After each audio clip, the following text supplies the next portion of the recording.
We are live, my friend Jason Porter. This is my name's Chad Hassan. This is a Sea of Reds live / podcast. So we'll have the podcast tomorrow morning. This is our live version where anything goes. Jason, I just wanted to check in with you. Saturday, where'd you watch the game, and what were your feelings? Did you make it to the end, and what was your heart rate? Yeah, well, in full disclosure, my other alma mater was over in Raleigh at NC State, Texas Tech. So I was across the state watching the Red Raiders play, but keeping a very close eye on the Flames. And man, couldn't believe how that one came down to the last play. And again, we've been talking about the last couple of weeks. Hell of two halves. Again, it was just incredible, Chad, watching the adjustments that went on at halftime and the fire and fury that the guys came out with in the second half was just really impressive. The stats here. So what stands out to me most is DeMario with 2 TDs, 124 yards, but Day Hunter, 17 carries, 89 yards and a touchdown. Man, that guy is scrappy. He like rolls forward every play, even after he's down, he rolls forward an extra few yards. He looked great. And another thing I wanted to mention about this game is the crowd.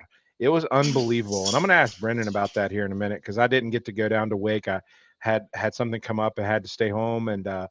But the crowd looked amazing on TV. All the videos I saw, our crowd looked just as loud and into it as the entire Wake Forest game, which, by the way, I believe it was a sellout. I know it was a sellout. They announced it was a sellout for them.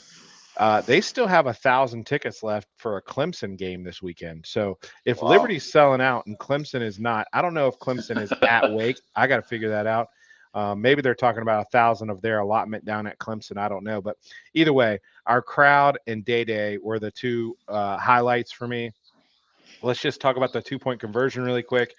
A road dog, especially a double-digit road dog like we were a 16-point underdog, right? Against a top whatever team, 20 team on the road, you got to go for it. And that same play, Jason, is the same play that we beat. Who was it? It just slipped my mind. A couple years ago, Troy. We beat Troy with a 2-point conversion. It was the same exact play, except for we hit option 2, not just the first option pass. And man, I'll tell you. So the first thing I did, I saw him kind of open. I went and started searching Twitter for highlights, and I found it. And option 2 was open. Right. So the play call was good. The decision to go, in my opinion, was the right one. Yeah. Just didn't execute it well. And you know what? Some of that is on just the pressure of the moment. You're putting the ball in CJ Yarborough's hands, a wide receiver who doesn't have the ball in his hands all that much in practice and games. And games on the look, man, 95% of us would panic and try to just get the score ourselves in the same way he did. So no fault going to anyone in that one. What I'm highlighting is Day played amazing, and he just looks like a great running back. And then our fans were incredible down there. I was really proud to see that and excited to see that. So What is your take, Jason? Anything additional? Yeah, I think that'll carry over for sure. I mean, the old analogy that there is no moral victory, but man, at the end of the day, you take an awful lot of stock and put an awful lot of stock in a lot of the successes that went on Saturday. And we've been talking about it with Brendan from the jump of the season. There's a great fight in this squad, and I think that was another example of that. And for them to be able to come out and know that they were on the road, obviously, but also an underdog, and just keep coming out and battling was just really, really telltale about about the tenacity of the squad. So next game is Saturday versus Akron at 6 o'clock. That's about all the housekeeping. We have Kyle DeArmon, Brendan Schlittler, John Manson's going to join us later. We barely snuck in the Liberty line tonight. It's going to be here at the end. It's a recorded. But without further ado, let's get our main man Brendan in here.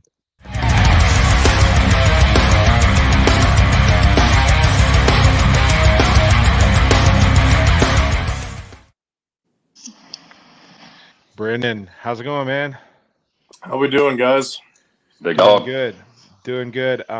Just wanted to jump right in here and get your thoughts on what we just said. First of all, Day Day looked like he had a great game. Is he always running like that with that tenacity and just scrappiness? That looked like his style to me that night. And then the crowd, the Flames Nation that drove down there. To me on TV, I don't know if it's just the angle or the videos I was getting, but it looked like they really showed out. And not only did they show up, they were loud and into the game. So I was really proud of that as a fan. Tell me your thoughts as a player on those two things. Yeah, Day Day's a heck of a running back. Since he got here, he's been running like that. So we've seen that in practice and at times during the game. So for him to do what he did was awesome. Glad he went and got that one touchdown. He ran the heck out of the rock. Yeah, he hits his style. He just scraps and scraps and scraps and finds the dirty yards, which is what you need. You have to ultimately get first downs and convert the chains. And when you got a running back like that who will find an extra yard here or there, it makes a big difference. So as far as him, we talked in our meeting. We as an O-line are going to try to get Day Day to get 1,000 yards this year. We believe he fully can do that. So going forward, we need to get him some bigger holes. But he's a heck of a back. And then as far as the fans, that was awesome. It parts of it felt like a home game at times. I know they said they sold out, and you mentioned it. But our fans did an incredible job. When it was third down for them, I mean, they were loud as the home team was when we were on the field for third down. So they did a heck of a job, traveled well. Everyone seemed to have had a good time that went, and I'm just thankful for that many people that spent their time and money to come support us. Yeah, Brendan, we were talking amongst some buddies of mine too, just about again, just the amount of fight in you guys. I think it's can't be overlooked as far as that goes. Take us behind the scenes real quick. I had a lot of years in the post game locker room, and it's obviously a lot of fun when you're in jumping around. But man, when it comes down to the last play like this one did Saturday night, what was the mood in the locker room? Equally important, just what did you guys talk about kind of afterwards? What did Coach Reeves say after that game? After you guys literally went down absolutely swinging. Yeah, started with Coach. He just told us he was proud of us, proud of our fight. Said he loved our group and he loved coaching us, and obviously that there's stuff to clean up and stuff we could have done that made sure we were having a celebratory locker room. Kept it short and sweet to the point. But the mood in the locker room was just we just told each other we loved each other, and there's work to be done. It wasn't really mopey and upset, and obviously you're not happy you lost, but you're going to war with guys that are going to fight and go down swinging. So it's a great feeling to have guys like that. And there's definitely a difference in this locker room after a loss than previous years. So that was kind of taking the positive out of the negative. That was exciting to see. I think we're going to bounce back strong this week. Yeah, speaking of coming to town, Coach Freeze talked a lot about it. Just like winning FBS football games is not easy, and it doesn't matter who your opponent is. I guess I don't know. I don't know. I'm not a player. I'm not. I don't put on the helmet. I don't get between the lines. It's very easy for me to slip into the, oh, we just got Akron coming to town. No big deal. as a player, you've talked about this a lot on with us over the last year and a half. How do you get into that mind frame of if we don't handle our business, we're going to be embarrassed at home this Saturday, and that's kind of how Freeze approaches this thing and get you guys ready. But as a player, how do you mentally approach getting yourself ready? Because as fans, we can't do it. We can't. I've tried, but I'm already looking. I'm already looking to BYU in October. Don't follow my lead. And I'm sorry, Come on, coach, if Chad. you're watching this, but what's the play here as a player? How do you get mentally prepared? What is it for you specifically? You're like, all right, I have to do this, and I have to look at it this way, or I'm going to come out flat. Yeah, sure. So our leadership and our coaches and everyone involved, we preach that it's the process, not the product, that matters. So it's coming to work every single day and fixing the things that we got to fix and growing in areas we got to grow that matters. And ultimately doing that will lead to results that we like. If we just focus on the outcome and who we're playing, there's going to be times that we're let down. So going in a week like this, I know I have things I can fix and improve on and, fine tune techniques and gain chemistry with guys next to me. And that's going to pay off down the road. So I look forward to fixing stuff. And I know everyone else looks forward to just being ourselves and being the best we can be and focusing just on us. There's always ways to improve. And I think this week will provide, an opportunity to show that. Brennan, I think the stat line is always interesting to see how you guys as players read the stats versus how us civilians out here doing regular 9 to 5 life do. But as you look back on the stat line for Wake and put this thing in the rearview mirror pretty quick, but what kind of things stat-wise jumped out to you? I mean, there's some really obvious ones like time of possession and conversion on fourth downs and even the first downs. When you put those side by side with with how it stacked up against Wake, man, there was some seriously strong moments to hang your helmet on for sure. But what kind of things now, a couple days afterwards, have you seen that you guys were really proud of? I think we're super proud of the second half box score. A lot of teams fold being down. You go down to a top 20 team, you can easily say, they're just going to do to us what they do to everyone else. Let's just, take it. But our team said, we're not taking it, and we're going to see what we can do with this. So second half box score was big. Again, Day was over 5 yards a carry. We always want 4+, so that was awesome. Caden did a heck of a job throwing the ball, finding, guys open, making big plays on the stretch. So I know he threw for 200+. That was big. But we do want to cut down on the turnovers. That was a big thing. So that's kind of why we won the first 2 games, because the defense had 9 turnovers.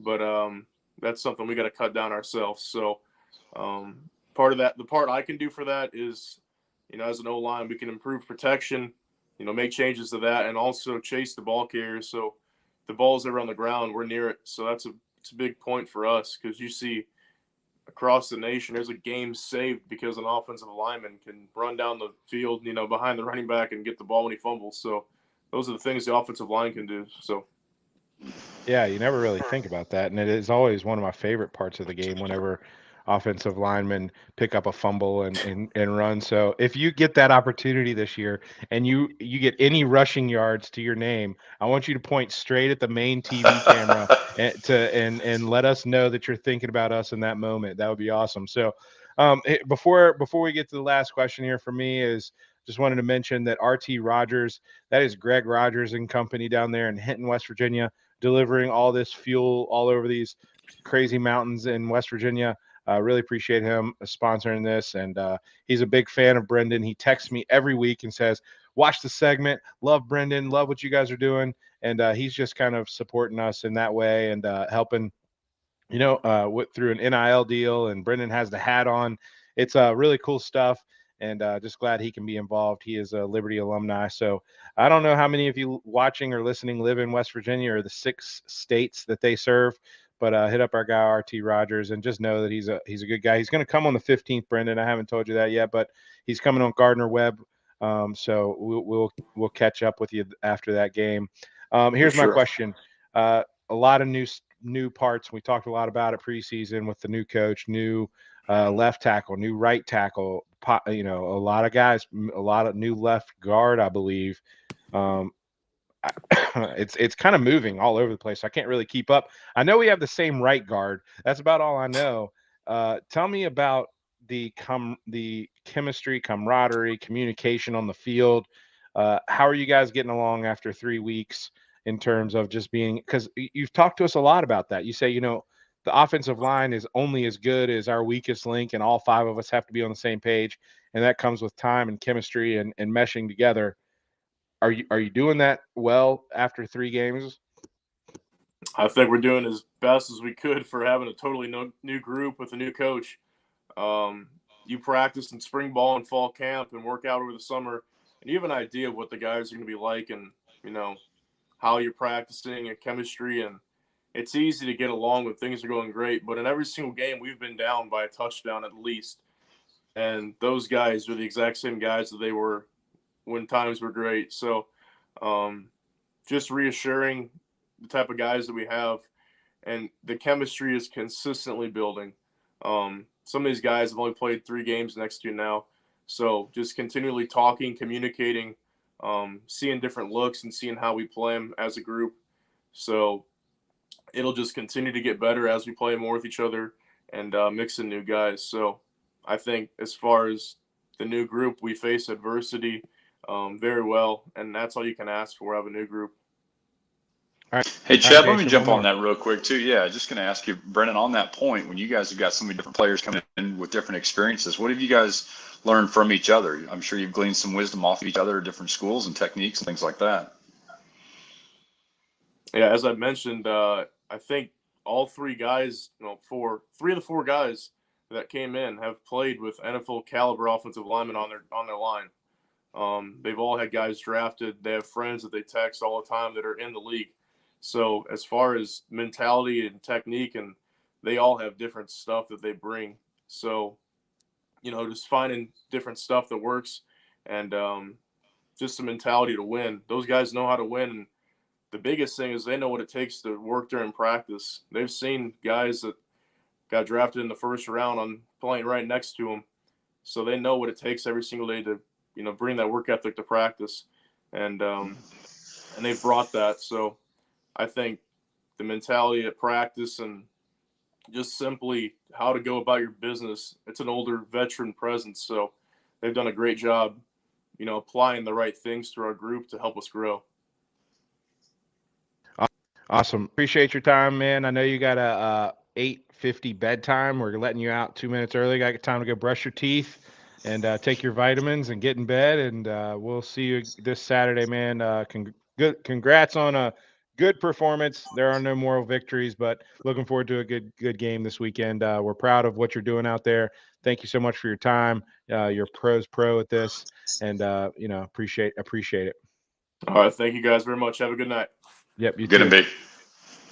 All right, Jason, I have a quick question. We have a second here before Kyle DeArmon joins us. I have a quick question for you. Um, with the housing market in Lynchburg specifically, uh, here in Roanoke, it's kind of, I wouldn't say leveled off, um, but it has. It's kind of leveled off a little bit.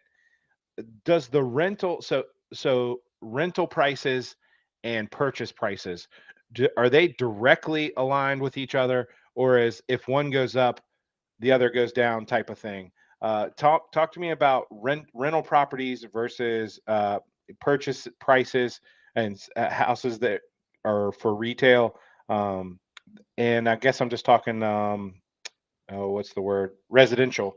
Residential, But yeah, sure. rental versus purchase properties. Are they directly related or indirectly related? How does that work?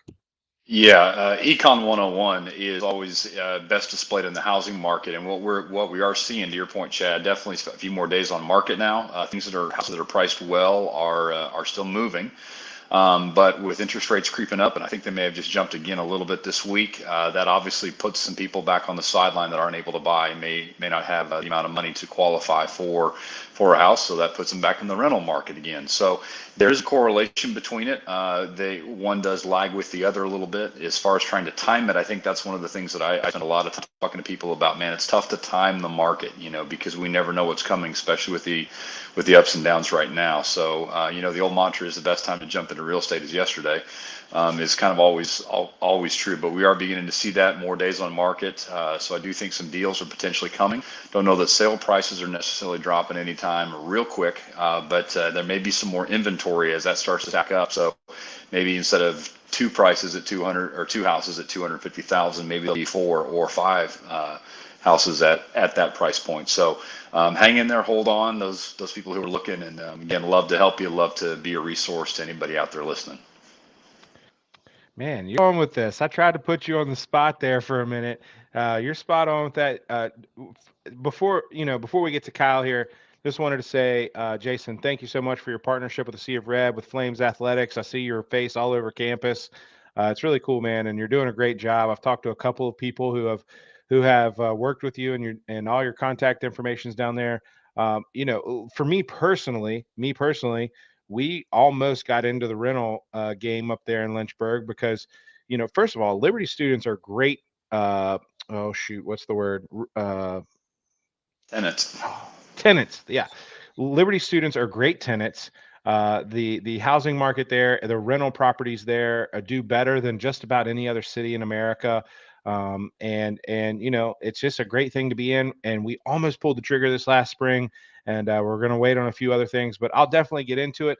Here's the other thing, real quick, and I know Kyle's waiting on the line here, but do you see a lot of people who buy and rent out properties when their kids are in college just so that their kids can live there, and then they end up keeping it as a rental property? Is that like a pretty common occurrence? Because that's my plan. Yep, and guys, I promised out there in the interwebs we did not set this one up, but dude, you just teed me up perfect on that one. I just had three deals this summer that were exactly that. It was parents whose kids are coming to LU. Take that one step further because this is really cool. Two of those three parents are allowing their son or daughter, who's the student, to be in that house and find the roommates, teach them the business of real estate, allow them to be kind of the landlord, the on-site property manager, if you will, watch how the books work and those whole kind of things. So literally on the job training for the student. I love that example. I think that's so cool. Great investment opportunity. And to your point, Chad, the year over year appreciation in Lynchburg is so good. In 2008, when the national market dropped about 8%, Lynchburg in general dropped 3%. So we're very insulated, thankfully. A lot of that has to do with the in and out of the job market and that kind of thing. But yeah, the Liberty Parent Group is a huge group that I help with quite a bit, and love doing it because I speak LU as well as real estate. Yeah, you're the man. I don't know if I would trust my sons. I mean, they're 6'4" and 2. I cannot imagine putting them in a house and saying, "Hey, go get your buddies and y'all live in a house together." I'm gonna try a different route, but we'll have a few years to work that out. All right. Without further ado, let's bring in our main man here, Kyle DeArmon. Looks like he's coming to us live from Bentley, Yep. Range Rover. What I don't know what we got there, but it looks pretty sweet. It's the Range Rover tonight. The Range Rover tonight. All right. Tuesday night men's softball league. You got to get the right whip. All right. Here, let me ask you about Wake Forest. First of all, how often do coaches go for it as a road dog? How often should you go, and do they go for 2-point conversions in that situation? I mean, I hear analytics, and that's kind of what you were into. But is that a pretty common occurrence, or did Freeze basically take a big leap of faith and some courage there? Talk that decision. Is that pre-made? Is that kind of pretty an easy one, or what is it kind of like touch and go there? Well, I mean, I would say that for sure. I think he made the right call in going for 2. I think there was nobody who was like, what is he doing? I think the people who probably did say that don't really. I don't know. Understand the game is probably not the right way. When you're a road dog, to a top 25 team, top 20 team, it makes total sense to go for it there in that situation because, it would have been tough in overtime. We played Southern Miss in overtime, went to 4, with them, and you get, the situation where now, because overtimes are so different, you have to go for 2, after the second one, and you have to go for the 2-point conversion, on the second overtime. So I think it was definitely the right call. I love the call. I think that it's definitely, I don't think it's something that's predetermined. He said it in his press conference that they talked over the headset of, hey, if we score, we're going to go for two. So determined there, but not predetermined going into the game. That, hey, if we you get in a situation here, we're going to go for two. That's never really discussed leading up to the game. But yeah, I mean, I think that you probably see that more often now with teams deciding to go for two, especially if they're an underdog like we were on the road. I mean, I think it was a great call.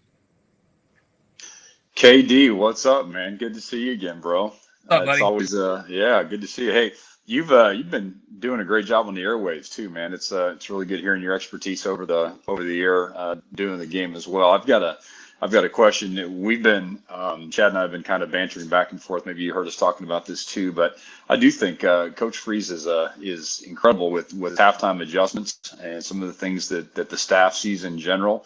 You've been doing this a long time, both as a player, cue the pictures here, and also as a coach, obviously. But are we onto something there? Is that something that he's just really gifted at as a staff to be able to pull those halftime adjustments, and having been with him, I know you can speak with great expertise on it. Yeah, for sure. I mean, he's one, the feel that he has in game making plays. You know, I never was. I've never been around anybody who's like that, who really gets a feel for the game, and kind of gets on a roll. And I was texting with a buddy back and forth during the game, and I just, I kind of said to him, there in the second half, I was like, "Hey, freeze on a roll here, just play calling," and you can just see it happen. Halftime adjustments, I mean, they do a really good job. He'll come in and talk to the offensive staff about what they're seeing from the box, and what Coach K, what the offensive line coach likes, and try to find something that the players are comfortable with, that they know that he knows that they can run, and be successful at. But yeah, he does a great job. He does a great job leaning on all of his coaches. I mean, there was never a time when somebody said, had a suggestion, and he shot it down. He's really humble when it comes to just like taking suggestions from people, listening to what you have to say, kind of taking it in, putting it in his bank, and then, he may call it, he may not. It just depends on the feel for the game. But yeah, he's great at that. I think all of our offensive coaches, Coach Austin, Coach K, Coach Agamoa, Coach Johnson, and then all the support staff guys. I mean, he's got a lot of guys who have a lot of experience, and they did a really good job making those halftime adjustments. Yeah, that was kind of my question was about the headsets and just how wild does it get on headsets. I have heard, Michigan State's head coach had a wonderful quote this off season about just how, like, somebody's losing their mind on the headset, so nobody else can hear what's going on. What is it like in those headsets? Have you been a part of some crazy headsets where you're like, guys, I can't even think what's going on? And does Freeze do they operate currently under a, hey, only speak when spoken to, or when you have something good to say, or is there just all kinds of stuff going on in those things? No, I mean, everyone has a role. Everyone has a role to play, especially when the offense has the ball. Somebody's calling out down and distance and hash, um, and then really it's quiet so Freeze can talk to the signalers. I mean, I remember at Baylor in 2017, we got down the first possession that we had, got down there into the red zone, and I was signaler, so I'm getting the call from Joe Daly, and next thing I know, the headset goes out. I can't hear anything. I'm pointing to our dummy signaler. I'm trying to yell at him, "Hey, you're live. You got to signal. You got to signal." And so it does become chaotic at points. But I think that Coach Freeze and his staff, they do a really good job. I can't speak about the defensive side because I wasn't on their side. That kind of got hectic sometimes. I could kind of hear some yelling going on back and forth in the years past through those headsets. But offensively, I mean, those guys do a really good job about, like you said, speak when spoken to, but tempo and how fast everything's going. And I mean, the play clock starts right away. Coach Freeze gets in his groove, and you just let him go and do his thing. Yeah, I have just a quick follow up comment there is I can't imagine that. I mean, you get on these like Zoom calls or even these types of calls where it's like it's just three of us here. Imagine putting 12 of us together in the pressure of a game. How like you don't talk over each other, you're not talking too much, you're just saying just enough. That's an amazing skill to have as an offensive staff, and that's cool to hear that they have it going that way. So go ahead, Jason. Yeah, I've decided I could never drive through just because of that very issue. I would mess everybody's order up. Big picture wise, what as you look at this team and teams in the past, how do you see this team shaking out and comparing? What are the things that you like? What are some of the areas for improvement? What do you kind of think the attitude and the long term play of these guys is going to be? Seems like it's pretty strong. Yeah, I mean, I tweeted out on Saturday, and I believe it. I mean, I think this defense is probably the best defense that Liberty's ever had. I mean, you look at the depth they have in the front seven, and then the skill, the back end guys, and the leadership they have in Scruggs and Quentin Reese. I mean, those guys are just phenomenal players. So, defense has done a really, really good job, and they've preached turnovers all year long, and we've kind of seen that come to fruition. I think that what's cool about them is that Josh Aldridge and Jack Curtis, I mean, they've been around a long time. They're not going to let, some recent success kind of go to these guys' head. I think as well as we played against Wake Forest, they're telling them, hey, look at this, look at that. We could have done better. And those players and Coach Freeze, he has his finger on the pulse of that team, and he knows how to motivate them. And they're going to come out hungry against Akron, and they're going to, it's one game at a time mentality. And that's what he preaches, day in and day out. And you really see it from the guys. I mean, it wasn't oh yeah, we played Wake good, great job. All right. It's no, we could have done better. There's things that we have to improve. And that's the cool thing about college football. I mean, you have areas to improve all the time. I think that obviously you can't turn the ball over, and I know that they're harping on that, and he's big on that. So I have no doubt the offense is going to continue to get better. The defense is also going to continue to get better. Special teams too, big special teams play. I mean, all of the players and the people that Freeze has in leadership positions, Maurice Harris and Ken Austin on offense, Tanner Burns on special teams, and then Jack and Josh on defense. I mean, all those guys do such a great job, and they do a really, really good job motivating them. So offense is going to continue to get better. You think about Caden Salter and, getting the amount of reps that he had prior to Southern Miss, and then going into, the next 2 weeks was the first time he was getting first team reps. I mean, that's a lot. That's a lot to put on a freshman quarterback who hasn't played since high school. He got some reps last year, but, meaningful snaps that he's getting now. I mean, it's just continuing to progress and get better. And I think we're just going to continue to see that week in and week out. Help me cut through some of the stuff that's happening every single press conference. Feels like we hear about Caden, just how young he is and things he's doing.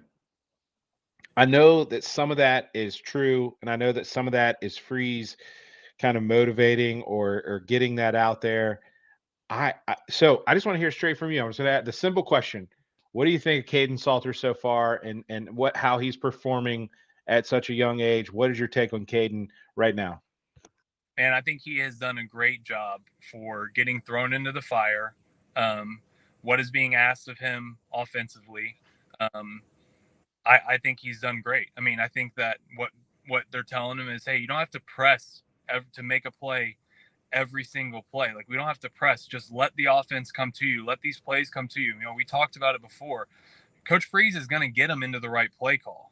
Like, there's rarely, if ever, there's, oh man, that was a bad play call. And when that happens, Coach Freeze tells them that. So it's never like, oh, this is all on you. He'll tell them, okay, that was my fault. That was a bad play call. I shouldn't have called it. That was my fault. So, I think Caden has done a great job. I think that we should be excited for him and continue to, encourage him. And I think that he's only going to continue to get better with the reps, with the game reps. Coach Austin always calls it this fuzzy logic in a quarterback's head when they have meaningful game snaps. And that is what Caden is continuing to get. I mean, we've had a 4-year starter before. His name was, Buckshot Calvert, and he was pretty successful. So, under Freeze's leadership and Coach Austin, I mean, I think that Caden's going to continue to improve because he's going to continue to work hard. Nothing's ever guaranteed in this sport. Nothing's ever guaranteed at that position. And he's just going to continue to work hard because he wants to be great and he wants to get better. So, yeah, I just think he's done a great job. And I think that as long as he just continues to let the game come to him, he's going to do great because Freeze is going to put him in the right position. Kyle, talk just for a second about how the football schedule has progressed. I know you've obviously been here for a while now, and kind of frog and frying pan. It's tough to sort of get retroactive and retrospective, but when you look back, I mean, would you even have imagined a couple of years ago to have Wake Forest, Virginia Tech, BYU, Arkansas on the schedule in the same year? I mean, those are games. One of those is who we used to open with back in the day, right? And now that's just part of the main schedule, and obviously large part of that, of course, is the FBS jump anyway. But just how do you frame all that as you're looking at this now, realizing where you've been and how things have progressed? They turned my lights on for me. No, yeah. Question. I mean, it has been. I mean, it's crazy to see that they. I mean, it's a gauntlet that these guys are going through, and not only are these teams very talented that we're playing, I mean, it's also, it's physically demanding on our players when they're playing these types of teams. I mean, it's tough. I remember years, playing West Virginia. I mean, and just how, and granted that was the FCS days, so we weren't, we didn't have the type of guys that they have now, but yeah, it's crazy to look back and to look at our team now and really just the media presence that Liberty has. Week 1 being on game day as a pick, like it was nothing. Like it was just like, all right, Liberty, Southern Miss, who you got? And they're like, oh yeah, we're going to Freeze. Yep, we're going to Freeze and Liberty. It wasn't even like, oh man, it was just, it's the Liberty pick, and then next one's Alabama. You know what I mean? Like it's crazy to see. It's great for the university. It's great for the football program. Liberty's becoming a household name. It's fun too, being a former player. And people know where Liberty is. I mean, years ago, still it was had no idea where it even was or what conference, what division are you guys? It was those questions. Now it's, oh man, you guys played Wake good. You should have beat them. And it's not like oh man, Wake played terrible and you guys played great. It was, man, you guys look better than Wake Forest did. The defense is serious and the quarterback can play and your receivers, Demario Douglas is a freak. Like, it's very, very cool to see. And it's fun to be a part of the foundation group that kind of, was able to start with some Big South championships and, get the program going. But I mean, what Coach Freeze and his staff and recruiting department and social media department and our creative team is unbelievable. I mean, it's awesome to see.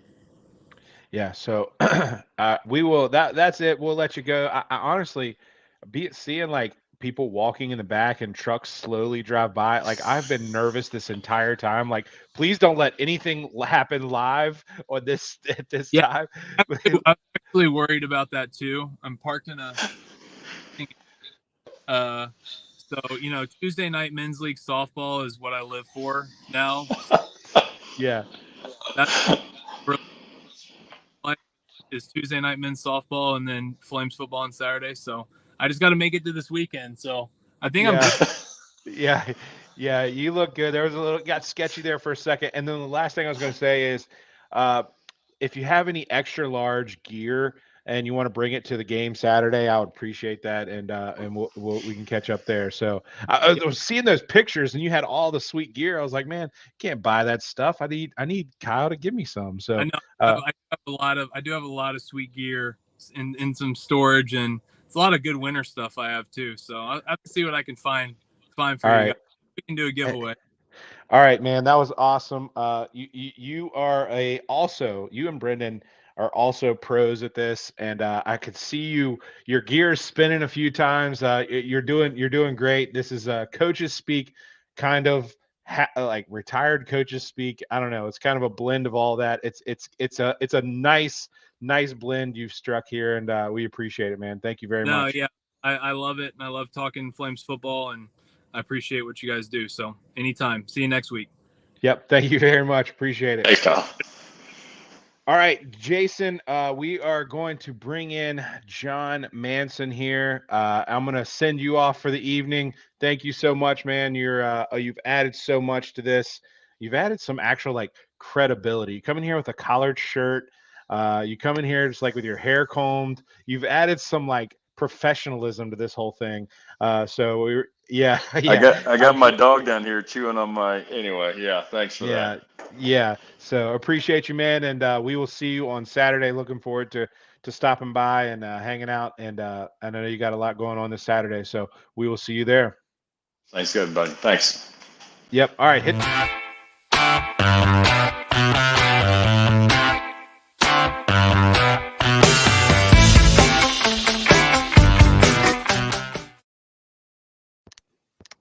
All right, guys, let me tell you who this is. This is creator, founder, all things the Sea of Red, and my good friend John Manson. And you have the best intro video / music of any of the guests that we have regularly. And I want to say that it's only 9:11 p.m. So you have plenty of time to talk about whatever it is you want to talk about tonight. But I want to get your thoughts on a few things. First of all, before you do, I just wanted to pipe in for a minute, and I just want to say, Chad, you're crushing with this podcast, man. It's so much fun to I enjoy just getting on here and listening to the guests you have on. You've done a great job, and Nick as well with the production. You guys are killing it. Jason, shout out to him. I really appreciate him and everything he's done to help us see red, and appreciate that partnership and getting Kyle DeArmon on here, man. That's a home run. You got a guy that's played at Liberty, coached at Liberty, and coached these players. He was just here last year. So and Coach Caden Salter at quarterback just last year. So great to have him on too. But yeah, great job. Keep up the good work. Thanks, man. He's in kind of a tough spot because he still talks to all those guys, so he's got to give the coaches speak, but he also is a fan, so he does a great job at that. That's really hard to do. For most of you watching, I'm sure you know that and you think about that, but he's in a tough spot. He says one wrong thing, he's getting the text from all the coaches and saying, "Why'd you say that? What'd you put that out there for?" But if he's just comes in here and gives coaches speak, then he's not an interesting guest. And we're just like, hey, well, there was a coach who just told us, hey, we got to win the turnover battle and score more points. Well, thanks, coach. We know that. So, he does a great job of balancing all that. John, I want to get your thoughts, first of all, on 2-1. Forget Wake Forest, forget UAB, forget Southern Miss. Look at them as a whole. If I told you we were 2-1 headed into this 5-game stretch where we're going to be heavy favorites, would you have loved that? And is that a good thing? Oh yeah, I mean, I thought I said it all along. We've talked about it a couple times. Is going into the season is these first 3 games were huge. They were very important to the season, and you couldn't come out 0-3 or 1-2 because that just kind of puts you behind the 8 ball and makes it where a game against an Akron is 100% must win, which, I mean, yeah, it still kind of is in the same ballpark. You don't want to lose a game that you're a 20-plus point underdog or favorite, right? I mean, we saw that against Louisiana Monroe last year. So, yeah, sure, you don't want to lose. But yeah, I mean, it just kind of helps. And I think we talked about this some last week, too, is going 2-0 in those first 2 games kind of sets you up in a good spot going into Wake, where you were a, 16 to 17 point underdog. It wasn't, the end of the world wasn't like, oh man, we're 0-2. We have to get a win to keep this thing going. So yeah, I mean, being 2-1, I think is a great spot to be in. I'm sure you'd like to be 3-0. Nobody wants to lose, right? But yeah, 2-1 is a great spot to be in. I mean, the way things are setting up, we can be bowl eligible before the end of October, which is always a good thing, especially as an independent, to make sure those bowl reps know that we've got the necessary wins, and go ahead and start talking to Ian and let's get this show on the road and before we head into that home stretch there in November with very tough games. Yeah. Let's talk about each unit. Okay. Let's talk about units. I'll just pick out one on defense and one on offense. I'll go first on this one. I'll talk about defense. Who has impressed and who do you think needs to step up a little bit? Who is impressed on defense? defensive line, I mean, what they did the other night, holding them, excuse me, to the rushing. Not just do they get after the quarterback; those guys in the middle, they swallow up the run. I don't even know what Wake ran for. John, you probably know how many yards, John? Like 18 23, yards, I believe 18. it was. Mm-hmm. Yeah, it was pathetic. And it was because every time, Kendi Charles or one of those, just saw this big white shirt just swallow up everything. And they weren't getting pushed around. And the guys on TV were even saying it. They created a new line of scrimmage every snap. It was like it was pushing Wake's offensive line. That's an experienced offensive line. So defensive line, a lot of hype preseason. They've lived up to it. They're getting to the quarterback. They're making plays. Darrell Johnson was a turnover machine against Southern Mississippi. And then the run defense was a lot on them. Who needs to improve? It's hard to say on that defense. They're playing really good, but I did see some, I don't know, pass coverages last week at Wake where I felt like we didn't really play the ball very well. I know that Quentin Reese was out of position there or not playing his normal position. I saw a few plays there. I'd probably go towards linebackers. I know I just said DBs, but linebackers making tackles. They're really quick to get there and they're in the right places and they're reading and they're really fast and they're covering really well. But in the run game, maybe they could make the tackles, solo tackles a little bit better. I don't know. It's hard to pick one. And let me go to offense really quick. Who has overperformed? Day Hunter. That guy is amazing. The way he runs, I love it, man. He got Brendan categorized it earlier as dirty yards. And he would get like 3 yards on the run, and then he would kind of do this flip roll thing and get 2 more yards and turn that into a 5-yard run. And he did that every time. He was getting a lot of dirty yards. So Day on the offense has really impressed. Who needs to improve? I don't know. It's also a tough one. I'd like to see Snead and Yarborough kind of dominate and take over with some slants and some of those end zone fade routes that Freeze loves to run. And I'd like to see us win those one-on-one matchups. We got 5 games here to kind of work that out. But what is your take on that? Well, Chad, you got to go first, so you get all the easy ones, right? I was setting you up to just say, yeah, I agree with you. So you don't have to come on here and be negative about the Flames at all and get all the hateful comments. So I just set you up just to agree with me and move on. Well, I do agree with you. You made some great points and you picked out the obvious ones. But, one thing, and I think you and I text about it Saturday night is, we had the stats up there, Demario Douglas. I mean, I feel like we take him for granted, and I don't know why. I mean, Demario is such a talented player. I mean, he is so good. And, to do what he did against Wake Forest, I mean, this is a 5'8", 5'9", receiver, and he's going out here against ACC opponents and just, he's the best player on the field, to be honest with you. I mean, he is that good. And it's even to the point where Coach Freeze and the offensive staff, Coach Harris, wide receivers coach, they don't even want to take him off the field because he's just that good. So Demario is so good. I love watching him play, and he's got 2 more years of eligibility. I hope he sticks around for those. I know he's getting some NFL, whispers in his ear or whatnot, but he's been so good. I also want to shout out the offensive line. I feel like they got a great push. We were so quick, and fans are so quick to beat up on the O-line when they're not doing well or giving up sacks or whatever, which they had some of those struggles in the first half. And even, pass pro wasn't the best all night long, but I feel like they got a nice push for Day and the backs a lot of the night. So they did well. We talked to Brendan earlier. He was out there at left guard some. I think that's the first time he played anywhere other than right guard so far this year. So, he always does a good job. But, yeah, on defense, I agree with you, the defensive line. I mean, Kendi Charles, what a stud he is, man. I mean, we got 2 Auburn transfers and they're playing a lot of reps too, but Kendi Charles doesn't miss a beat. He's playing really good.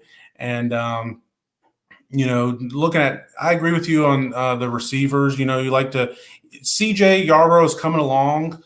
I think he's kind of battling through knocking off some of that rust that he had from not playing for a year.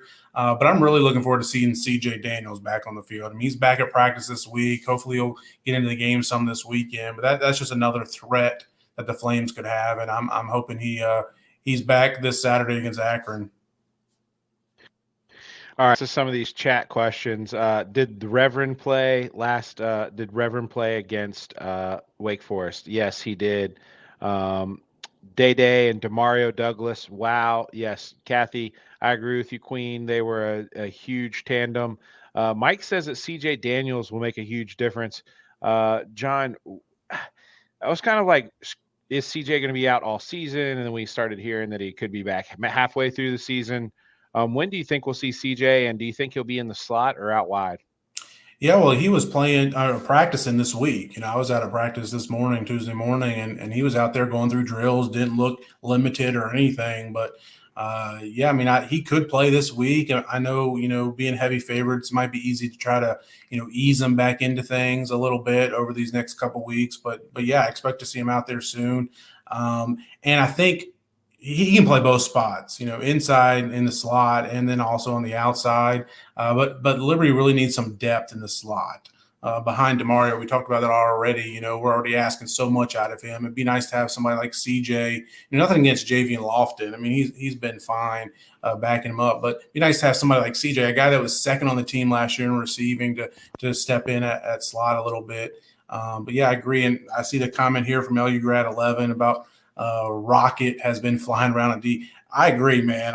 And that's something Coach Curtis, Jack Curtis, said in the preseason, watch out for him. He's going to explode this year and have a big year. And, man, that interception he had last week, he can't – I mean, how far did he travel with the ball in the air? Like 30 to 40 yards? And, it went from looking like that play was wide open. They were about to have a touchdown to turn it into, an interception. So it's a great play by him. And sometimes he needs to keep his emotions in check a little bit. He's still a young guy, and we saw that when he got called for targeting there in the first half against Southern Miss, first game of the year. Then also, I don't know if it was on the TV broadcast, but when Liberty ran out and took the field Saturday night at Wake Forest, the crowd was loud and booing them, and Rocket was one of the first guys to run over to the crowd and come up doing one of these things, trying to get the crowd going. And Coach Freeze real quick ran over and got into his face about calm down, man. Let's get back over here and just treat this like another business day type thing. But so yeah, Rocket's been fun to watch as well. Yeah. All right. It's giveaway time. We are going to give away. This is the indigo colored We Got Dudes shirt. It's indigo. It's not the navy. I have on the navy, so you can see the difference. This is the navy colored We Got Dudes. This is the indigo colored We Got Dudes. So the first one, the first person in chat that can tell me let's just go with the correct score from the Wake Forest game. The first person to tell me the correct score of the Wake Forest game in the chat will get that free t-shirt. We'll get your size and send it to you. That's pretty easy. What kind of question is this? I don't know. I just to see who's there and see who's paying attention. And I'm hoping, anyways. John, the other question regarding this upcoming 5-game stretch, we're going to be a double-digit favorite in 5 straight games. If we handle business, we will be. Wait, it's not 5 straight games. It's only 4, right? What's the next stretch of games? So we would be 4 straight games. So we would be 6-1 headed into BYU. 6-1 with BYU. Would we be able to?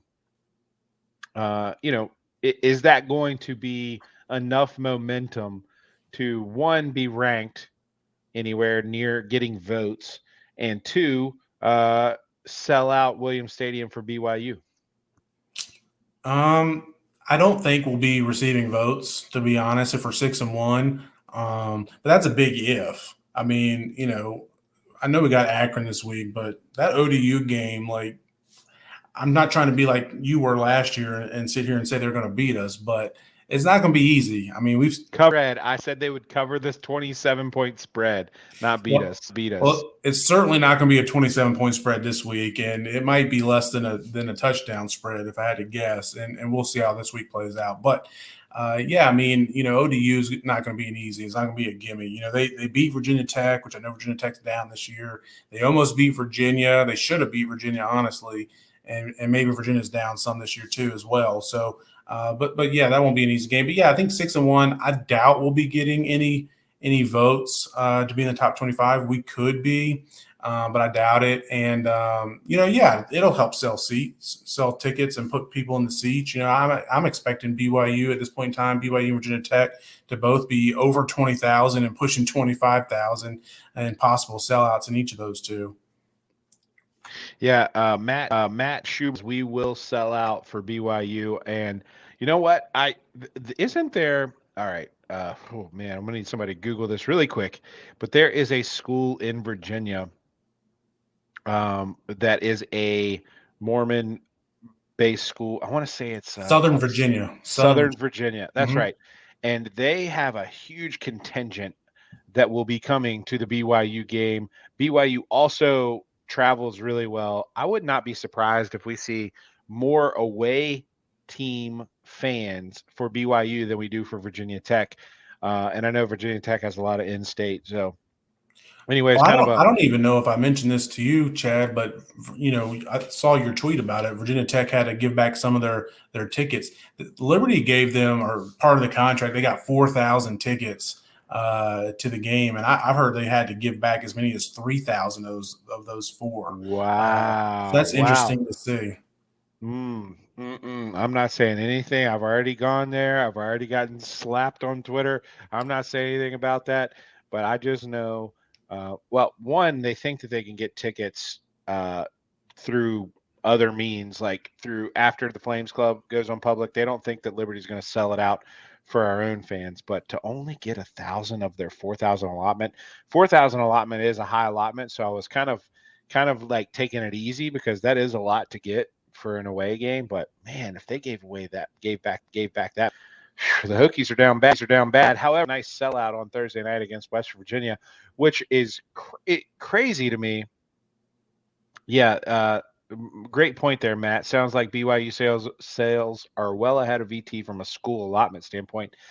Here's what I was thinking today, and sorry all the Hokies out there, but listen, you've got West Virginia and Virginia Tech playing in Lane Stadium on Thursday night, and both teams are garbage. They're hot garbage. I don't even think either one of them is going to go to a bowl game, and that place is a sellout. Tickets are like $350. It's just because West Virginia and Virginia Tech like can't stand each other. They used to play in the Big East. Now they don't play each other. This is their first game since Bristol. First game at one of their home teams. What I'm saying is you can get a full season tickets at Liberty plus all of the amenities and tailgates and everything like that for the price of one ticket to watch two garbage teams play each other. I just think it's hilarious, and especially if they aren't willing to travel up and watch. All right, I've been rambling here, John. I'm just going to open mic here, and John, is there anything that you want to get to? Anything you want my opinion on? Anything you want to just comment here before we get to possibly get to the Liberty line? Well, I mean, we didn't talk much about the Wake Forest game. That was a lot to take in and digest. What was your thoughts about the 2-point conversion call? Did you agree with the call, and did you agree with the play? And then I'll pipe in after you do. 100%. You go for it. Road dog against top 20 team. You go for the win, especially with the overtime rules changing and you have to start going for two. You definitely go for the win there. And then as far as the play call, it's the same play call we beat Troy with. The guy on the back line was open. That was sickening to see. Do you Freeze even said it? Do you coach CJ a little bit better on going through the progression? It felt like he panicked a little bit, maybe, but yeah, you roll the dice there, and you just go for it. And no hard feelings against CJ, no regrets for Freeze going for it, and no regrets on the play call. I think I think you do that same thing next week and you win easily. So yeah, I have no problems with it all. I actually support it and would want him to do it again.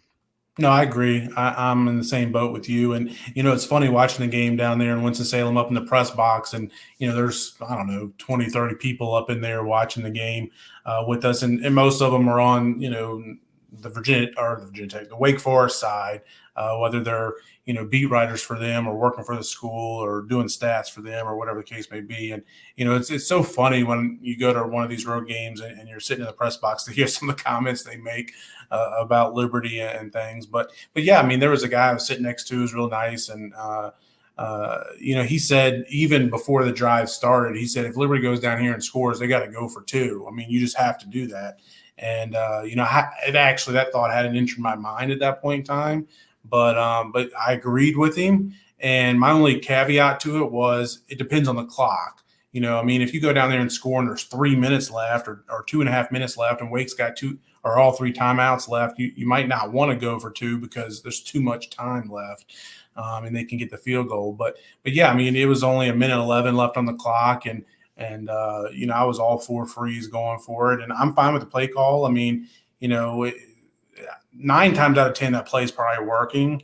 And maybe if they had a few more times to practice it and work with CJ on it a little bit more. So he has said that, his first option was to throw back to Caden, right? And, that wasn't open. And in the heat of the moment, knowing the game's on the line, I hate to use the word panic, but yeah, he may have panicked a little bit and just like, well, I just got to try to bully my way into the end zone and run it in from 3 or 4 yards out. Whereas, Caleb Coleman was just to his left and 3 or 4 yards beyond Caden Salter, and Coleman was wide open. Now, it would have taken a nice pass because you did have to kind of fit it in between, there's some defenders below and defenders above. But yeah, I mean, I don't have any problem with the call. I'm glad he went for two, and I'm fine with him, with the play call. It's fine. It'll work next time, Yeah. Philly special. So yeah, I agree with you, Matt. Matt has a comment here that we just put up. Stopping the rush 21 yards was pretty amazing. Was the highlight for me at Wake. Offensive defense will keep progressing. The team has significant upsides. I know I was skeptical at the beginning of the year. My biggest question mark, and I will end with this, John. My biggest question mark headed into this season was our defensive coordinator. We lost a good one, and what I thought was a good one in Simons, and he has been pretty good. They stopped they didn't beat Maryland, but they didn't get throttled by Maryland. Maryland's been putting up points, but he's at SMU now. So we lost Simons, and we go to a co-defensive coordinator. We got Jack Curtis coming in. He was a defensive coordinator, and you got Josh Aldridge, never been a defensive coordinator. He's the line coach. Merging those two together, young and old, older, and then different philosophies. They haven't been together, I don't know, ever on a staff, and then just to be co-defensive coordinators. I was nervous about it. I was skeptical about it, but this defense has played amazing, and they do have a ton of upside. And when your defense is playing well, especially if Freeze is calling the plays. One other thing I want to get to, and I say this about every other week, but something Bruce Feldman told me. I text John about this every other week at least. Something Bruce Feldman told me about a year ago, maybe a year and a half ago. He said Malik was a good quarterback, but here's what he said. He said, and he said this on the podcast. He said, as long as Hugh Freeze is your head coach, you will have elite quarterback play. And he went back all the way to Lambeth, and he listed every quarterback, and he listed every stat that they had. It was incredible. Every quarterback that's ever played for Freeze has had good stats and had an elite level of quarterback play. So I wasn't really worried about losing Malik. Like, Malik is a unicorn at Liberty, and to be the first rookie starter in the NFL last night was amazing, and he's a great player. But I wasn't really worried about replacing quarterback because we have Hugh Freeze. What I was really worried about was replacing this defense.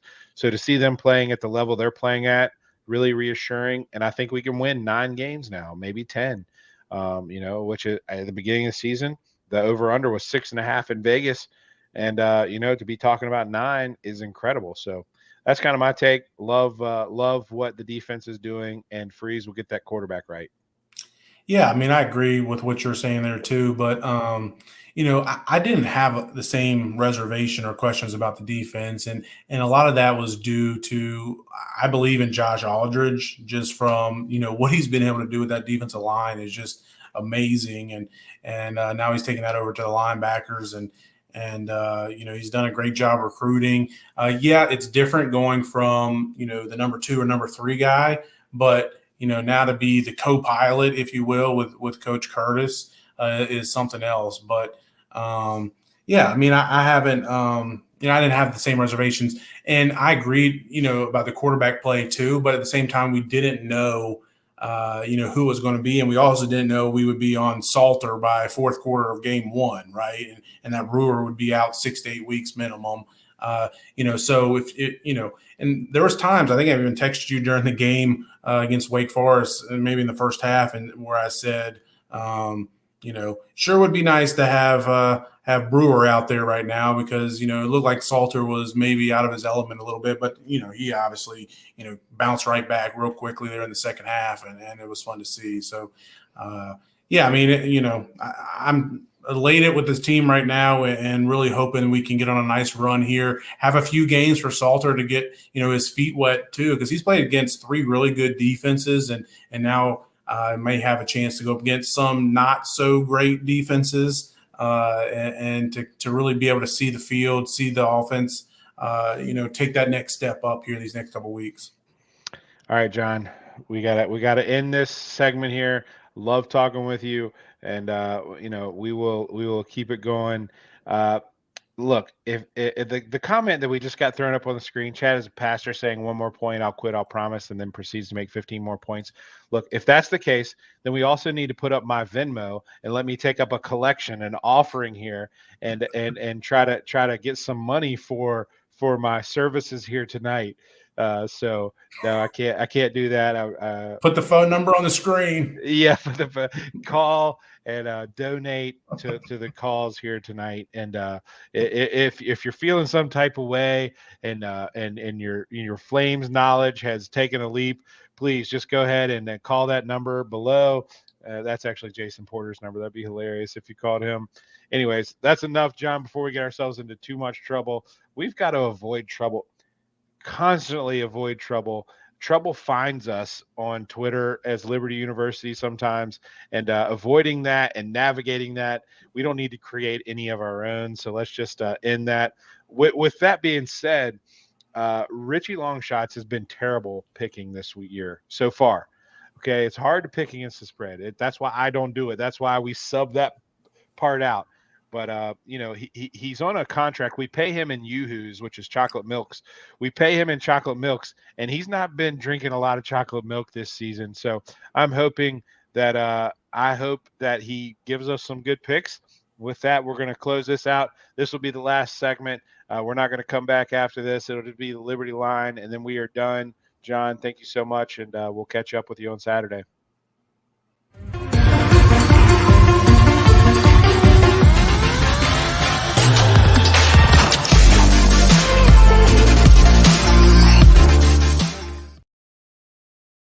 This is Richie Longshots, and you are listening to the Week 4 edition of the Liberty Line. And before I get into everything that happened last week, I just wanted to take this opportunity and shout out all the amazing people that were at Wake Forest.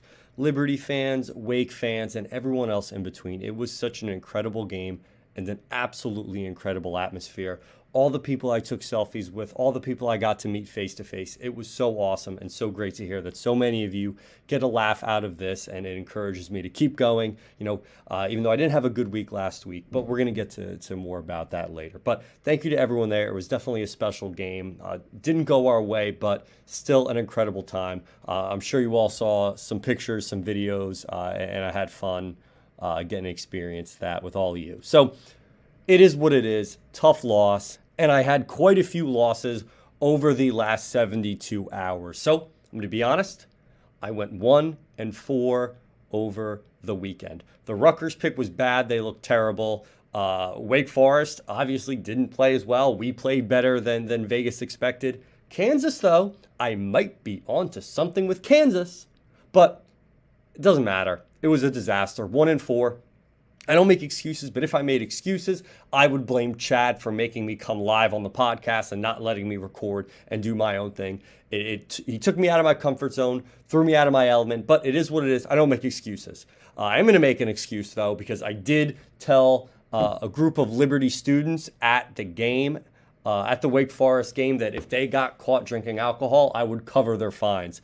That happened before I realized I was going to go 1-4, so life lesson, kids out there, get it in writing. Tough break. If you get popped, I ain't paying your fines because I went 1-4 last week. But some free advice.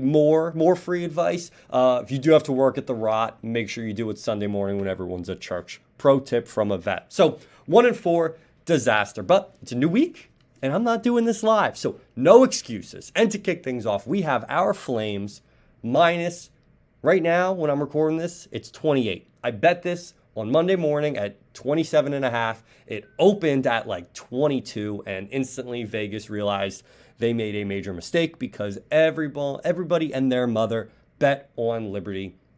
I think the line's going to keep moving. I have no reason to believe that Liberty is going to do anything but win this game by 35 points or more. I would play this all the way up to 35 because that way you're safe. 42-7, you're in a good spot. So I think Liberty just runs away with it. I'm hoping it's not one of those just debacles where 30-point favorites and it ends up being a close game where we outright lose. But no, I think this team's riding high. There's no such thing as a moral victory, but I think this team comes out of last week stronger than ever. Caden Salter's had a full game under his belt now. It is salt shaken season, and we are super excited for that. So play on the Liberty game. Flames minus, I have it at 27.5. Some books, it's kind of weird. It was all over the place. I saw some books had it at 26.5. Some books had it at 28. So definitely look into that if you are involved with multiple sports books. Find one that's going to work for you. But I'm not just betting one game. Even though I had a bad week, I'm not calling it quits at one. I got 4 more games ready to roll. And we're going to kick things off with the aforementioned Kansas, who I mentioned last week might be an actual good team. And they are facing off against also undefeated Duke. Yes, Duke and Kansas are undefeated, and they're playing in a sport other than basketball. Now, normally, if these teams are playing each other, it's in March Madness, it's early in the season, we got Dickie V in the booth, it's a big deal, but it's kind of a big deal now. Now, both teams are undefeated, and right now, Kansas is minus 7.5 with the over-under at 66.5. A lot of points. Now, when I look at this, I look at the fact that Duke has beaten a terrible Temple team at home.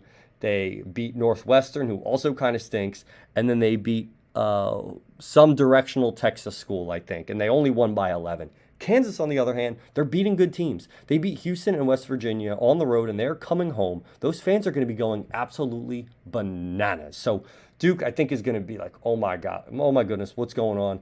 Kansas beating good teams. They are home, and they are going to roll. I think they win by 10. So next up, we have Florida against Tennessee. Florida is going to be one of those teams where they are going to be great one week and bad the next. They looked great against Utah. They looked terrible against Kentucky, and it all depends on Anthony Richardson. AR-15 is what his nickname used to be. I'm still going to call him that because it's easier to say.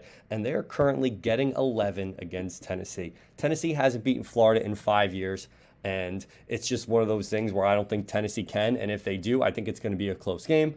When you have a team that's up and down, could go either way, and they're catching double digits, give me the 11 points every single time. So Florida plus 11 against Tennessee.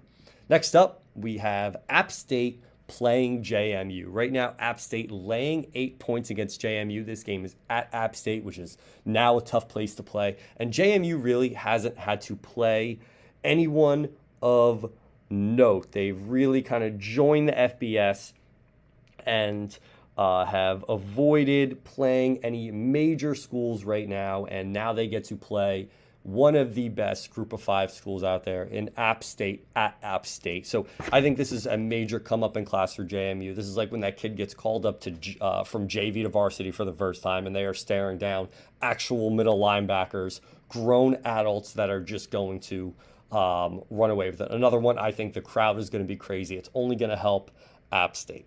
Last but not least, South Carolina against Charlotte. The over-under is 65.5. Neither team has a particularly good defense. I think USC is coming off a thrashing against Georgia.